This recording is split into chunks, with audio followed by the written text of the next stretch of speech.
मेरे 8वीं कक्षा के प्रिय विद्यार्थियों, आज हमारा पाठ है धर्मनिरपेक्षता की संबंध, यानी सामाजिक एवं राजनीतिक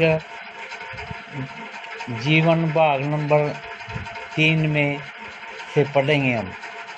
कल्पना कीजिए आप हिंदू हैं या मुसलमान और अमेरिका के किसी ऐसे भाग में रहते हैं जहां ईसाई कट्टरपंथी बहुत ताकतवर हैं। मान लीजिए कि अमेरिका का नागरिक होते हुए भी कोई आपको किराए पर मकान नहीं देना चाहता। आपको कैसा लगेगा? क्या आपको गुस्सा नहीं आएगा?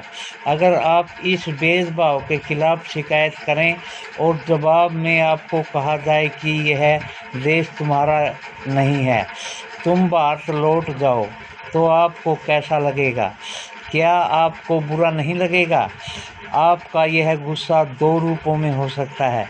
एक हो सकता है आप प्रतिक्रिया में यह कह दें कि जहां हिंदू और मुसलमान दोनों की तादाद ज़्यादा है, वहां ईसाइयों के साथ भी इसी तरह का बर्ताव होना चाहिए। यह बदला लेने वाली बात है। या फिर आप यह राय बना लेते हैं कि इन सब को इंसाफ मिलना ज़रूरी है। यह सोचकर आधार पर आप संघर्ष का रास्ता चुनकर इस बात के लिए आवाज़ उठा सकते हैं कि धर्म और आस्था के आधार पर किसी के साथ भेदभाव नहीं होना चाहिए। यह सोच इस मान्यता पर आधारित है कि धर्म से संबंधित किसी भी तरह या वर्षव खत्म होना चाहिए। यही धर्मनिरपेक्षता का मूल मंत्र है। सभी धर्मों को एक समान देखना। राज्य किसी भी धर्म को बढ़ावा नहीं देंगे और जिस देश का कोई भी राज्य धर्म नहीं है, उसको धर्मनिरपेक्षता कहा जाता है। इतिहास में हमें धर्म के आधार पर भेदभाव, बेदखली और अत्याचार के अनेक उदाहरण मिलते हैं।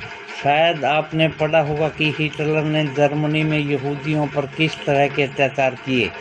वहाँ किस लाख लोगों को कोमल धर्म के आधार पर मार दिया गया, लाखों लोगों को। लेकिन अब यहूदी धर्म को मानने वाले इजराइल में भी मुसलमान और ईसाई अल्पसंख्यकों के साथ अमानवीय व्यवहार किया जा रहा है।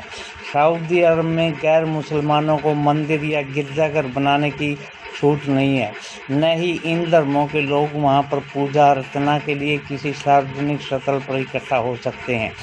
इन सभी उदाहरणों में एक धर्म के लोग अन्य धार्मिक समुदायों के लोगों के साथ या तो भेदभाव कर रहे हैं या उनकी उत्पीड़न कर रहे हैं। भेदभाव की ऐसी घटनाएं तब ज़्यादा बढ़ जाती हैं जब दूसरे धर्म के स्थान पर राज्य किसी एक धर्म को अधिकृत मान्यता प्रदान कर देता है। जाहिर है कि कोई भी व्यक्ति अपने धर्म की वजह से न तो भेदभाव का शिकार होना चाहता और न ही किसी दूसरे धर्म का दबदबा देना चाहता। भारत में क्या राज्य धर्म के आधार पर किसी भी नागरिक के साथ भेदभाव कर सकता है? नहीं कर सकता।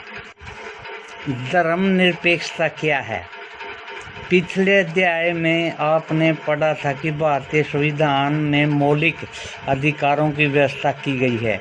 ये अधिकार न केवल राज्य की सत्ता से हमें बचाते हैं, बल्कि बहुमत के निरंकुशता से भी हमारी रक्षा करते हैं।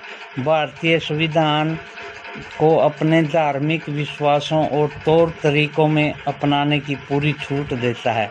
सबके लिए समान धार्मिक स्वतंत्रता के इस विचार को ध्यान में रखते हुए भारतीय राज्य धर्म और राज्य की शक्ति को एक दूसरे से अलग रखने की रणनीति अपनाई गई है। धर्म को राज्य से अलग रखने की इसी अवधारणा को धर्मनिरपेक्षता कहा जाता है।